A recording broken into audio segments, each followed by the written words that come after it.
Update news. तालुक्यातील पिंपळगाव डुब्बा ते सावंगा हा 80 ते 90 वर्षांचा जुना पानंद रस्ता काही व्यक्तींनी काटेरी कुंपण टाकून पूर्णपणे बंद केल्यामुळे संतप्त शेतकऱ्यांनी आज 9 जुलैपासून नेर तहसील कार्यालयासमोर आमरण उपोषण सुरू करण्याचा इशारा दिला आहे। मुख्य मुद्दे: रस्ता कोणी बंद केला? गावातीलच सुभाष पवार व जया पवार यांनी बेकायदेशीर काटेरी कुंपण टाकून शेतकऱ्यांची साधी पायवाटही बंद केली आहे। शेती पडीत राहण्याची भीती। खरीप हंगाम सुरू असताना शेतात जाणं अशक्य झाल्याने शेतकऱ्यांचं मोठं आर्थिक नुकसान होत आहे। प्रशासनाचा आदेश कागदावरच। तहसील कार्यालयाने रस्ता मोकळा करण्याचा आदेश देऊनही अद्याप प्रशासकीय उदासीनतेमुळे अंमलबजावणी झालेली नाही।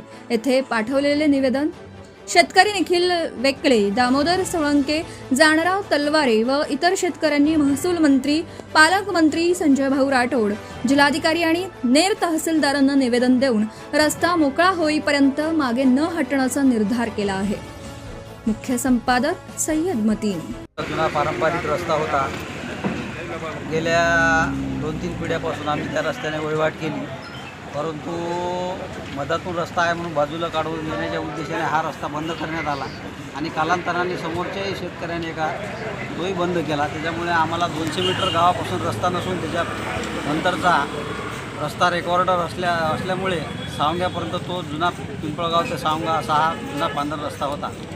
पारंपरिक रस्ता असल्यामुळं आम्हाला आता शिवाडीवरून जर यायचं असेल तर 2.5 किलोमीटर दूरवरून पुन्हा गावापर्यंत यावं लागते फिरत। त्याच्यामुळे आमची एकमेव मागणी ही आहे की आमचा जुना पारंपरिक रस्ता खुला करून द्यावा, आम्हाला न्याय द्यावा। Subscribe now and press the bell icon. Never miss an update.